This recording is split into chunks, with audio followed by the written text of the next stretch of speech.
adalah pengertian perencanaan.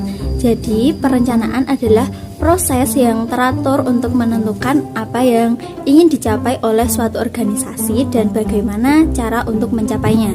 Nah, di dalam perencanaan ini melibatkan penetapan tujuan, merancang strategi dan langkah-langkah yang perlu diambil. Selain itu, perencanaan juga mencakup peninjauan dan penyesuaian rencana agar selalu relevan dan efektif dalam mencapai hasil yang diinginkan. Perencanaan sendiri dibagi menjadi 6. Yang pertama ada perencanaan strategis, yaitu perencanaan yang berfokus pada penetapan tujuan jangka panjang lembaga pendidikan. Nah, hal ini mencakup tentang pengembangan visi dan misi yang jelas yang akan menjadi panduan bagi seluruh kegiatan di lembaga tersebut. Yang kedua ada perencanaan taktis. Perencanaan taktis ini adalah langkah spesifik yang diambil untuk mencapai tujuan strategis yang telah ditetapkan. Yang selanjutnya ada perencanaan operasional. Fokus dari perencanaan operasional ini sendiri adalah pada kegiatan sehari-hari dalam proses pendidikan. Perencanaan ini mencakup penjadwalan kegiatan, pengelolaan kelas, serta pengaturan kegiatan rutin lainnya di dalam pendidikan. Dalam perencanaan operasional yang baik, lembaga pendidikan dapat memastikan kelancaran proses belajar mengajar. Selanjutnya, perencanaan kurikulum. Perencanaan kurikulum ini berarti merancang kurikulum yang sesuai dengan kebutuhan siswa dan tuntunan masyarakat. Di dalam perencanaan kurikulum ini tidak hanya mencakup pengembangan materi ajar, tetapi juga menyesuaikan dengan metode pengajaran agar relevan dengan perkembangan zaman. Yang selanjutnya ada perencanaan sumber daya manusia. Perencanaan ini lebih berfokus pada tenaga pengajar dan staf yang mendukung pendidikan. Yang terakhir ada perencanaan fasilitas. Perencanaan fasilitas ini melibatkan pengadaan dan pemeliharaan sarana dan prasarana pendidikan yang mendukung proses belajar mengajar dengan menyediakan lingkungan belajar yang aman dan nyaman untuk digunakan. Selanjutnya ada fungsi perencanaan pendidikan. Fungsi perencanaan pendidikan yang pertama ada pedoman pelaksanaan yang berfungsi sebagai paduan dalam melaksanakan dan mengendalikan aktivitas pendidikan agar berjalan sesuai dengan tujuan yang sudah ditetapkan. Yang selanjutnya ada efisiensi sumber daya. Ini untuk menghindari pemborosan sumber daya pendidikan dan memastikan alokasi dan pemanfaatan yang tepat.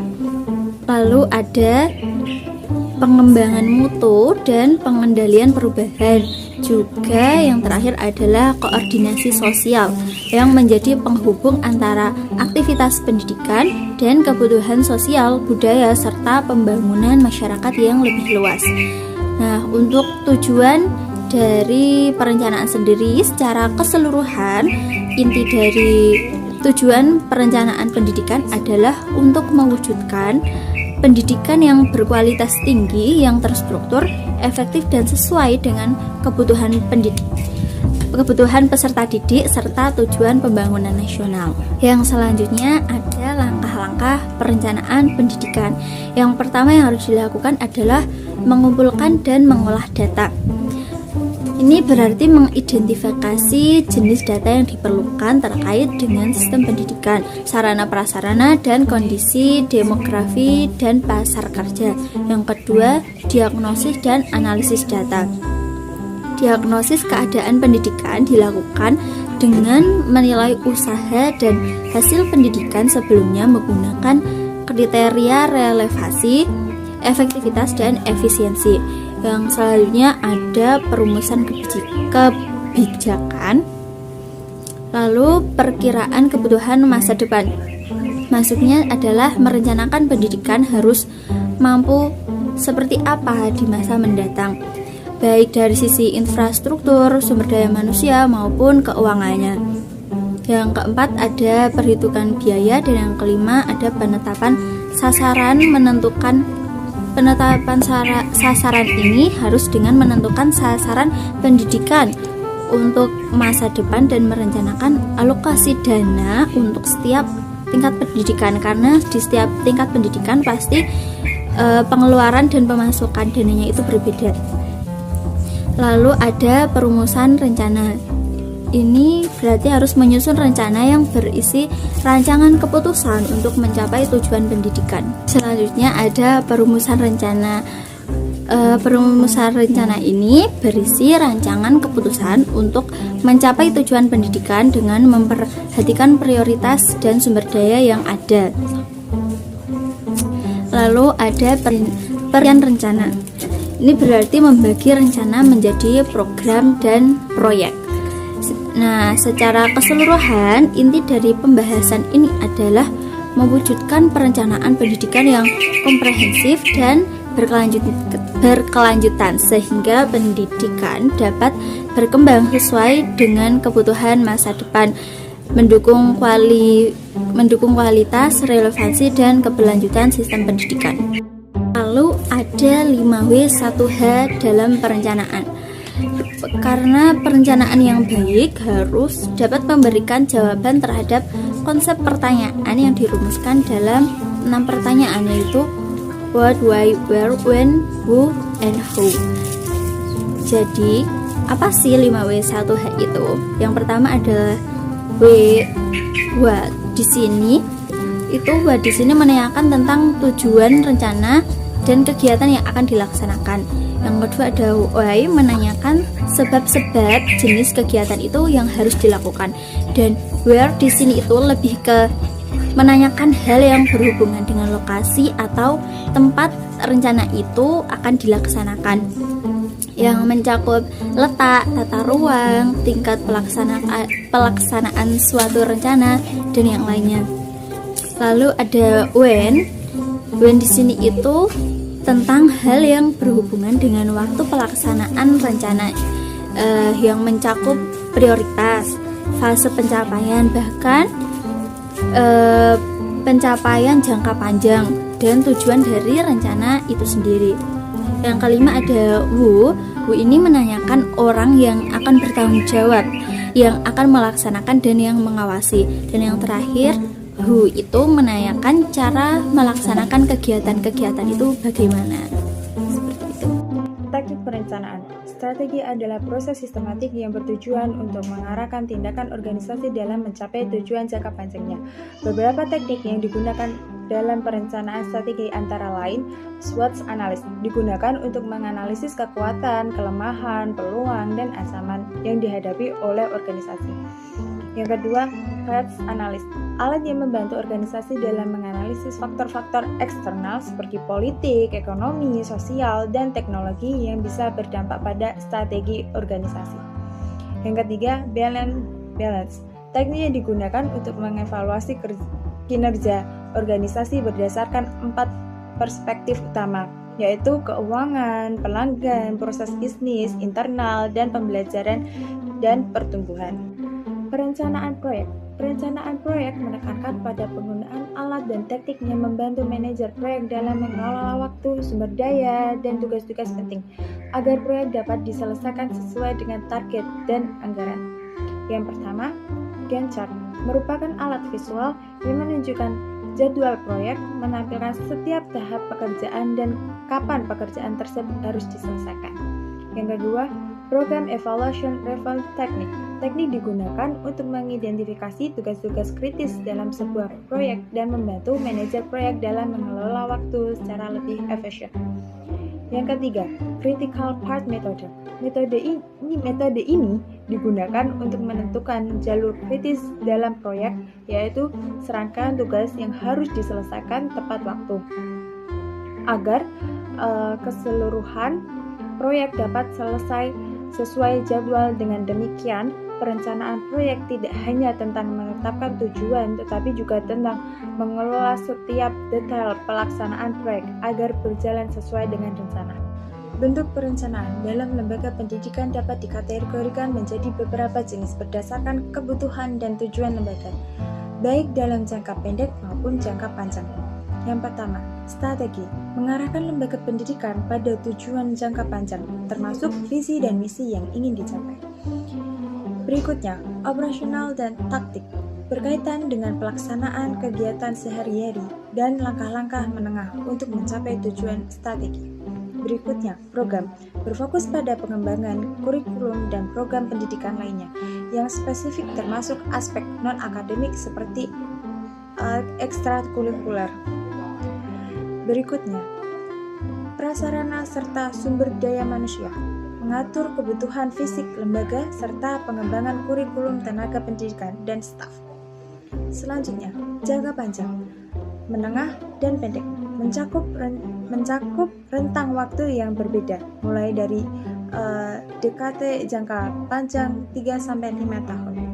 Tujuan pengorganisasian agar pembagian kerja dapat dilakukan dengan penuh tanggung jawab, pembagian tugas di hadapan dapat meningkatkan keterampilan masing-masing anggota organisasi dalam mengelola tugas yang ditugaskan.